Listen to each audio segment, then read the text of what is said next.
മുതലപ്പുഴയിലെ പ്രതിസന്ധി നമ്മൾ കുറേ ദിവസമായി ഇങ്ങനെ ചർച്ച ചെയ്തുകൊണ്ടിരിക്കുകയാണ്. അതെ, മാത്രമല്ല അവിടെ എന്തായാലും ഇന്നൊരു ആശ്വാസം ഉണ്ടാകുമെന്നാണ് നമ്മൾ കരുതുന്നത്. നമുക്ക് അശ്വിനോട് ചോദിക്കാം. അശ്വിൻ, മുതലപ്പുഴ തന്നെയാണ് ഇന്നിപ്പോൾ തിരുവനന്തപുരത്ത് നമ്മൾ എല്ലാവരും നോക്കുന്ന പ്രധാനപ്പെട്ട വിഷയം. രാവിലെ 9 മണിയോടെ തന്നെ പൊഴി മുറിക്കും അല്ലെ, മണൽ നീക്കവും വേഗത്തിൽ പൂർത്തിയാക്കും, അങ്ങനെ തന്നെയല്ലേ?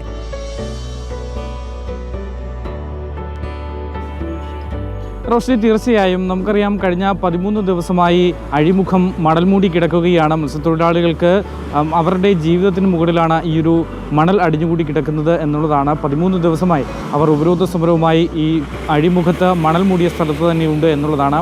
ഈ ചില തർക്കങ്ങളെ തുടർന്ന് ഈ പൊടി മുറിക്കുന്ന കാര്യത്തിൽ ഇതുവരെ അനിശ്ചിതത്വങ്ങൾ നീണ്ടു. പക്ഷേ ഇന്നലെ ഈ ഡ്രഡ്ജർ കമ്പനിയുമായി നടത്തിയ ചർച്ചയിൽ, സംയുക്ത മത്സ്യത്തൊഴിലാളി യൂണിയൻ നടത്തിയ ചർച്ചയിൽ പൊഴി മുറിക്കാൻ തീരുമാനമായിരിക്കുന്നു. രാവിലെ 9 മണിയോടുകൂടി തന്നെ പൊഴി മുറിക്കൽ നടപടികൾ ആരംഭിക്കും എന്നുള്ളതാണ് മനസ്സിലാക്കാൻ സാധിക്കുന്നത്.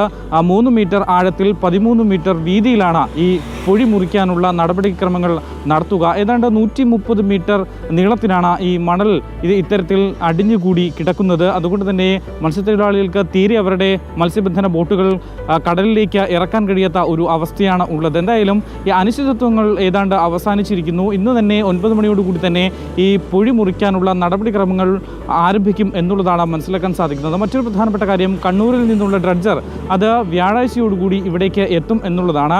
ഈ ഡ്രഡ്ജർ കൂടി എത്തുന്നതോടെ അതിവേഗത്തിൽ ഈ പൊഴി മുറിക്കാനുള്ള നടപടികളിൽ അത് വേഗം ആകും എന്നുള്ളതാണ്. ഇന്ന് നിലവിലിപ്പോൾ കൂടുതൽ JCBകൾ സ്ഥലത്തിലേക്ക് എത്തിച്ച ഈ പൊഴി മുറിക്കാനുള്ള നീക്കത്തിലാണ് അധികൃതർ ഉള്ളത്. കഴിഞ്ഞ ദിവസങ്ങളിലടക്കം വലിയ രീതിയിൽ ചർച്ചകൾ നടന്നിരുന്നു. പക്ഷേ അപ്പോഴൊക്കെ ഈ മത്സ്യത്തൊഴിലാളികൾ അവർക്കൊരു ശാശ്വത പരിഹാരമാണ് വേണ്ടത്.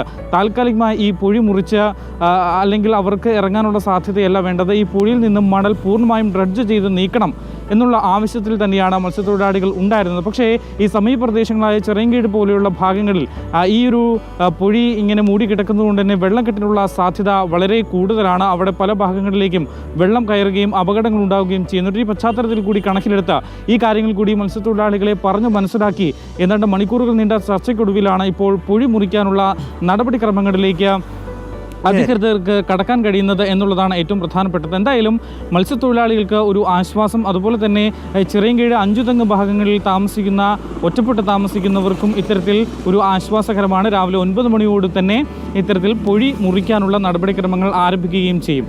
മറ്റൊന്ന്, ആശാവർക്കർമാരുടെ സമരം തുടരുകയാണ്. ഇപ്പോൾ രാപ്പകൽ സമരം 72-ാം ദിവസവും നിരാഹാര സമരം 34-ാം ദിവസത്തിലേക്കും കടന്നിട്ടുണ്ട്. അപ്പോൾ ഈ പ്രതിഷേധ സമരം ഇനി സംസ്ഥാനമൊട്ടാകെ വ്യാപിപ്പിക്കാൻ ഒരുങ്ങുകയാണല്ലേ?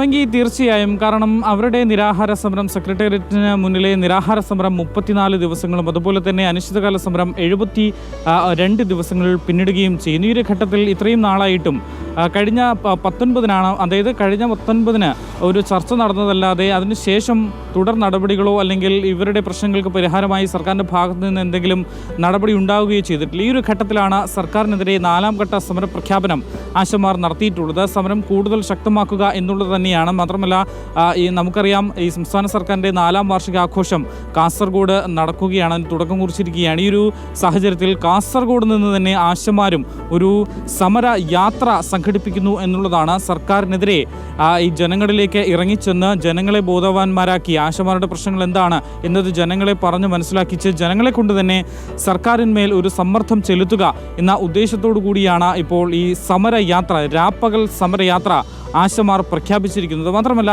ഈ സമരം നടക്കുന്ന, അതായത് ഈ പ്രതിഷേധം നടക്കുന്ന ദിവസങ്ങളിൽ ഏത് സ്ഥലത്താണോ ഉള്ളത് അവിടെ തന്നെ രാത്രികളിൽ അന്തി ഉറങ്ങുക എന്നുള്ളതാണ് ആശമാർ തീരുമാനിച്ചിരിക്കുന്നത്. അതായത് സഞ്ചരിക്കുന്ന ഒരു സമരപ്പന്തൽ, സെക്രട്ടേറിയറ്റിന് മുന്നിലെ സമരപ്പന്തൽ എല്ലാ ജില്ലകളിലേക്കും വ്യാപിപ്പിക്കുക എന്നുള്ളതാണ് ലക്ഷ്യം. അതിന് സമാനമായി തന്നെ ഈ എവിടെയാണോ സമരം അന്ന് പരിപാടികൾ അവസാനിക്കുന്നത് ആ തെരുവിൽ തന്നെ ഈ ആശമാർ കൂട്ടത്തോടെ അന്തി ഉറങ്ങും എന്നുള്ളതാണ് ഇപ്പോൾ തീരുമാനിച്ചിരിക്കുന്നത്.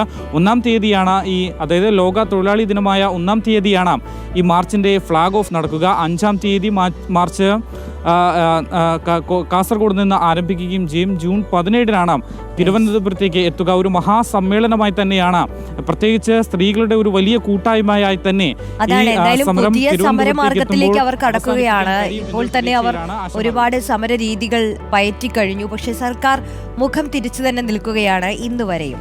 അശ്വിൻ, കാലാവസ്ഥയെക്കുറിച്ചൊന്ന് അറിയണമല്ലോ. എന്താണ്, മഴക്കോളുണ്ടോ? കാലാവസ്ഥാ മുന്നറിയിപ്പ് വല്ലതും വന്നിട്ടുണ്ടോ? പ്രത്യേകിച്ച് ഈ മുതലപ്പൊഴിയിൽ പൊഴി മുറിക്കുന്ന ഒരു സാഹചര്യത്തിലൊക്കെ മഴ പെയ്യാനുള്ളൊരു സാധ്യത കാണുന്നുണ്ടോ?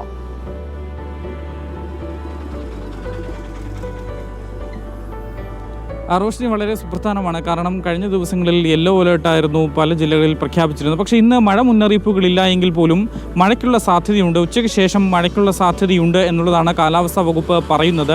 മഴ മാത്രമല്ല, ശക്തമായ കാറ്റും അതോടൊപ്പം തന്നെ ഇടിമിന്നലിനും സാധ്യതയുണ്ട്. മറ്റൊരു പ്രധാനപ്പെട്ട കാര്യം, ഈ തീരദേശ മേഖലയിൽ കള്ളക്കടൽ പ്രതിഭാസത്തിനും അതുപോലെ കടലാക്രമണത്തിനും സാധ്യതയുണ്ട് എന്നൊരു മുന്നറിയിപ്പും ദേശീയ സമുദ്ര പഠന കേന്ദ്രം മുന്നറിയിപ്പ് നൽകുന്നുമുണ്ട്. ഈ ഒരു സാഹചര്യത്തിൽ പൊഴിമുറികളുമായി ബന്ധപ്പെട്ട് ചില ആശങ്കകൾ നിലനിൽക്കുന്നുമുണ്ട്. പക്ഷേ കാലാവസ്ഥ അനുകൂലമാകും എന്നുള്ള പ്രതീക്ഷയിൽ തന്നെയാണുള്ളത്. ഉച്ച കഴിഞ്ഞാകും ഈ ശക്തമായ കാറ്റിനും അതുപോലെ തന്നെ ഇടിമിന്നലോടുകൂടിയ മഴയ്ക്കുമുള്ള സാധ്യതകൾ നിലനിൽക്കുന്നത്.